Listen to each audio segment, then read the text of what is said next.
1962 India China യുദ്ധത്തിൽ ഒരു Indian പട്ടാളക്കാരൻ 300-ലധികം ചൈനീസ് പട്ടാളക്കാരെ ഒറ്റയ്ക്ക് വധിച്ചപ്പോൾ അടുത്ത നിമിഷം എന്താണ് സംഭവിച്ചതെന്ന് നിങ്ങൾക്കറിയാമോ? വർഷം 1962. ഇന്ത്യ ചൈന യുദ്ധത്തിന്റെ അവസാന നിമിഷങ്ങളായിരുന്നു. ആ യുദ്ധത്തിന് ആവശ്യമായ അത്രയും സൈനികരോ ആയുധങ്ങളോ ഇന്ത്യയുടെ പക്കലില്ലാത്ത സമയം. അങ്ങനെ ഒരു ദിവസം പുലർച്ചെ 5 മണിക്ക് ഇന്ത്യ പോസ്റ്റിന് നേരെ ചൈനീസ് പട്ടാളം മീഡിയം മെഷീൻ ഗൺ ഉപയോഗിച്ച് ആക്രമണം നടത്തി.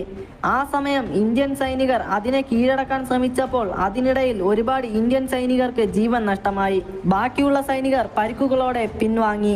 എന്നാൽ അവിടെ ഉണ്ടായിരുന്ന ഒരു ഇന്ത്യൻ പട്ടാളക്കാരൻ മാത്രം യുദ്ധത്തിൽ നിന്ന് പിൻവാങ്ങിയില്ല. അദ്ദേഹം ഒറ്റയ്ക്ക് യുദ്ധം നടത്താൻ തീരുമാനിച്ചു. അദ്ദേഹത്തെ സഹായിക്കുന്നതിന് വേണ്ടി 2 പെൺകുട്ടികളും മുന്നോട്ട് വന്നു. അതിനുശേഷം അവർ എന്ത് ചെയ്തെന്നറിയാമോ? 500ഓളം വരുന്ന ചൈനീസ് സൈനികരെ ആശയക്കുഴപ്പത്തിലാക്കാൻ വേണ്ടി ഒരു ബാങ്കറിൽ നിന്ന് മറ്റൊന്നിലേക്ക് ചാടി ഒരു വലിയ സൈന്യം തന്നെ യുദ്ധം നടത്തുന്നു എന്ന പ്രതീതി ഉണ്ടാക്കി. 3 ദിവസം വരെ ചൈനീസ് സൈന്യത്തിന് എത്ര ഇന്ത്യൻ സൈനികരാണ് തങ്ങളെ ആക്രമിക്കുന്നതെന്ന് കണ്ടെത്താൻ കഴിഞ്ഞില്ല.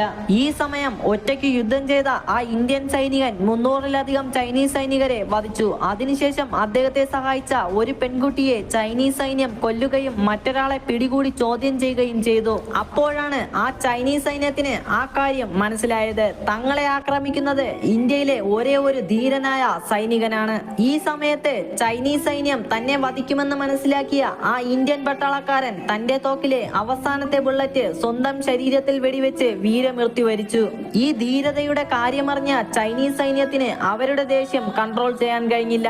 അങ്ങനെ ആ ഇന്ത്യൻ പട്ടാളക്കാരന്റെ തല വെട്ടി ചൈനയിലേക്ക് കൊണ്ടുപോയി. അതിനുശേഷം യുദ്ധം അവസാനിച്ച ശേഷം അദ്ദേഹത്തിന്റെ ധീരതയിൽ ആകൃഷ്ടരായ ചൈനക്കാർ തലയുടെ ഒപ്പം അദ്ദേഹത്തിന്റെ ഒരു പിച്ചള പ്രതിമയും തിരിച്ച് ഇന്ത്യയിലേക്ക് നൽകി. സ്വന്തം ജീവൻ പോലും നോക്കാതെ രാജ്യത്തിന് വേണ്ടി ഒറ്റയ്ക്ക് 300 പേരെ കൊന്ന ആ ധീരയോദ്ധാവ് ആരെന്നറിയാമോ? ജസ്വന്ത് സിംഗ് റാവത്ത്.